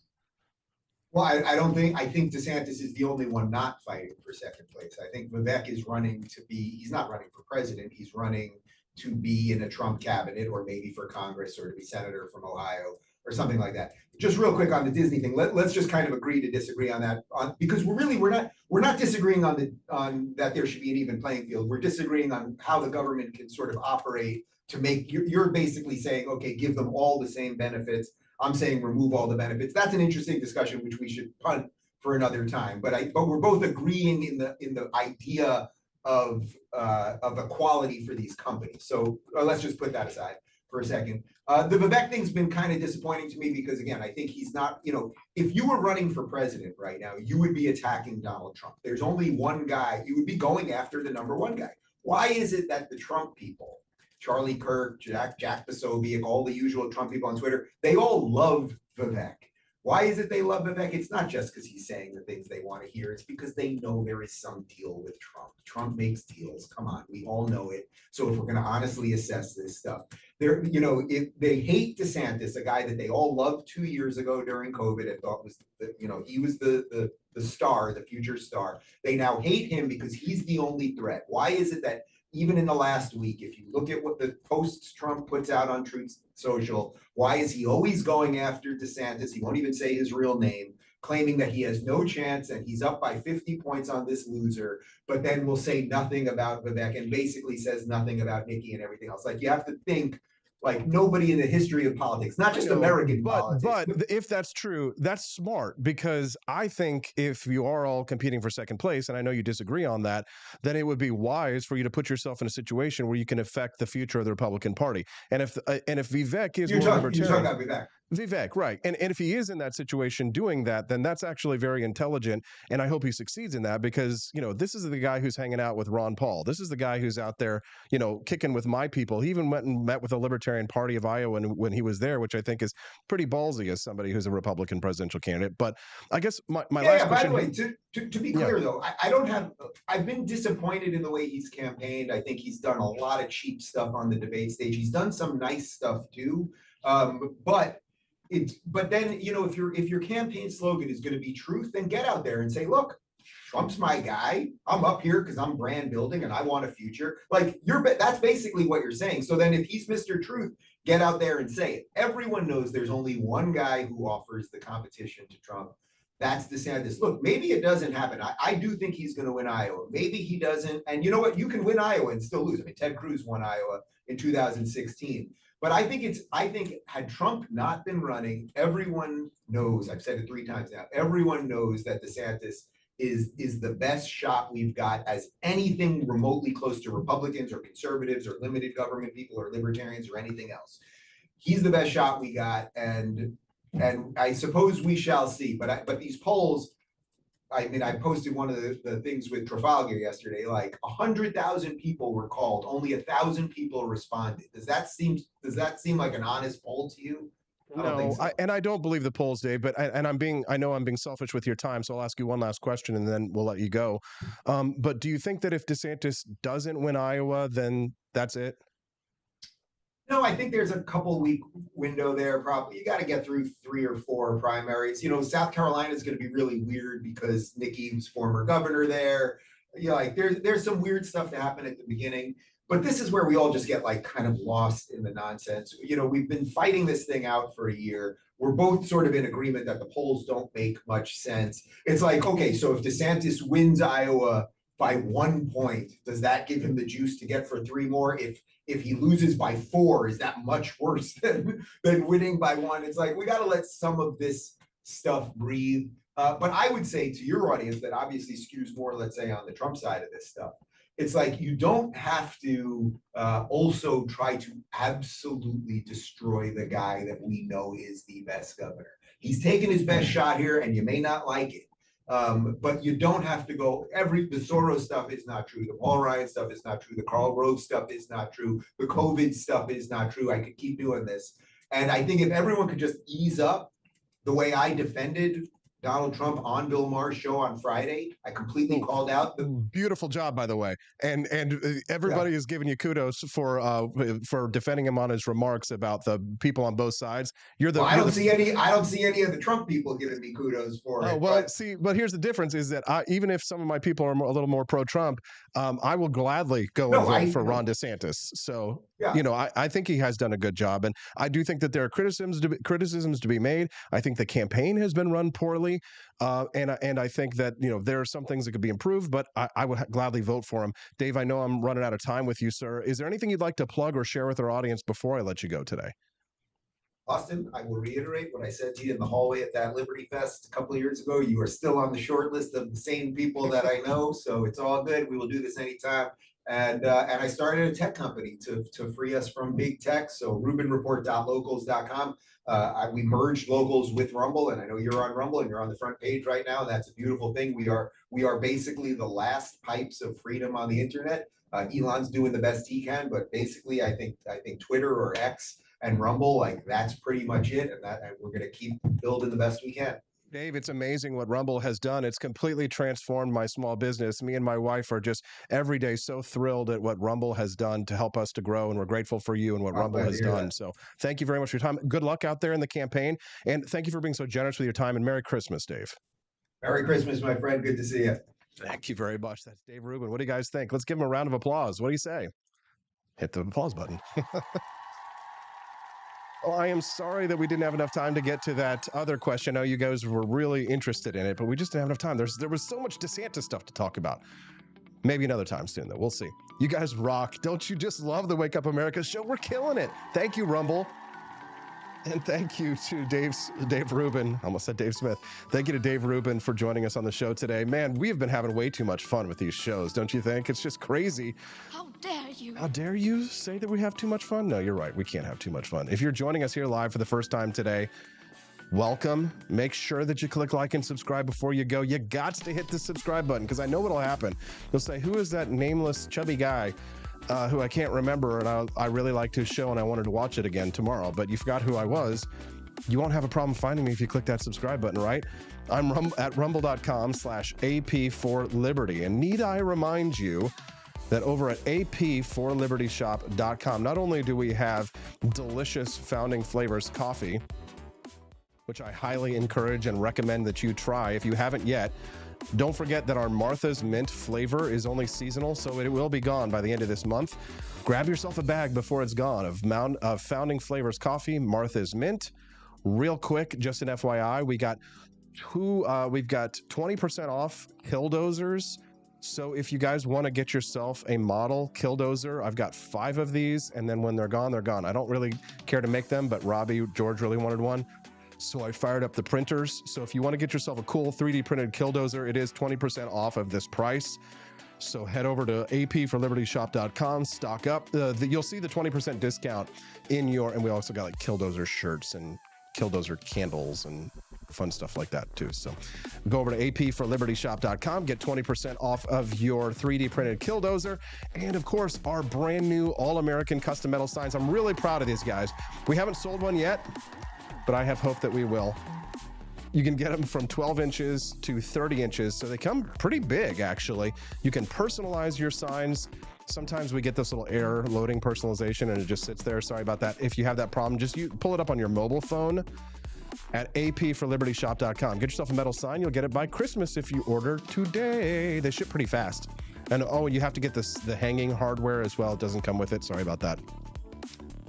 So make sure you order the hanging hardware with it if you want it, or you can just mount it yourself at AP4LibertyShop.com. I think today was an awesome show, don't you? I mean, Dave Rubin, Camelia Peterson, John Miltimore, 2 hours of fun, freedom, and liberty. We'll see you guys here tomorrow. It's Wednesday, which means big brain time with Judge Napolitano on the Wake Up America show at WakeUpAmericaShow.com. We'll see you later.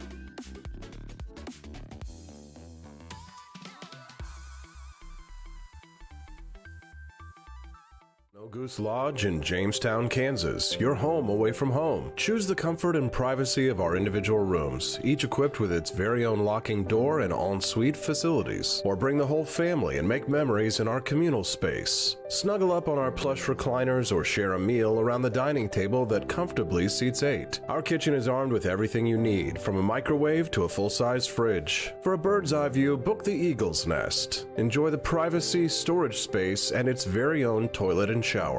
For just $450 a night, reserve the entire lodge. Perfect for reunions or retreats, accommodating up to 8 guests. And remember, Snow Goose Lodge is a haven for kids and dogs alike, so bring the whole family. Book your stay now and get 20% off your first booking using the code WAKEUP. Expansive time, a year might seem like a mere moment, but oh, what a year it's been. In September 2022, Austin and Stephanie Peterson embarked on a journey to wake up America. They began humbly, with just 20 souls tuning in, learning, listening, and though challenges arose, like the looming shadow of YouTube demonetization, their spirit never waned. And now, thanks to you, thousands rise with the sun to join them, to listen, to engage, to be a part of a community.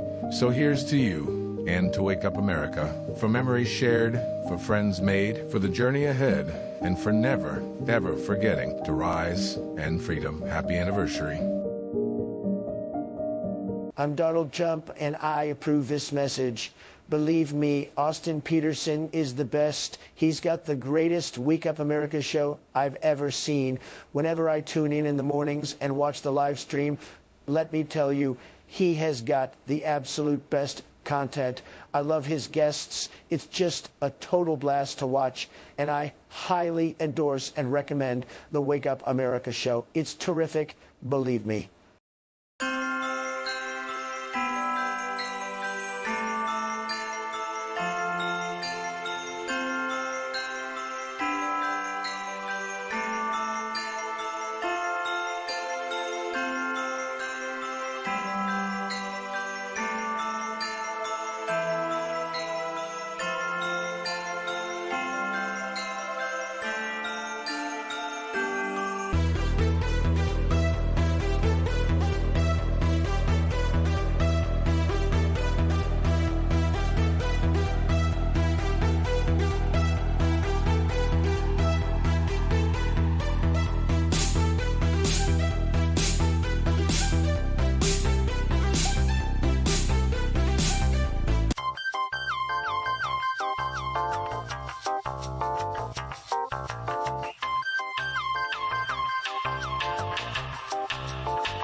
I'm a public defender. I am a public defender. I'm proud to be a public defender. 80% of Americans accused of a crime will get appointed a public defender. Everybody from a speeding ticket to capital murder. For every dollar we spend on public defenders, we spend $3 on prosecutors. Public defenders have to do pretty much everything on their own. Social workers, counselors. Investigating is another piece of it. The average public defender holds 300 cases annually. You never feel like there's enough time. Public defenders have health issues all the time. A lot of people give up and say, I can't do this work anymore. Gideon's Promise trains, mentors, and supports public defenders.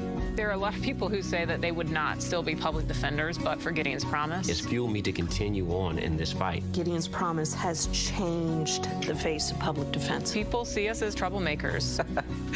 Good trouble only. We don't make it easy. It should not be easy to take away someone's liberty.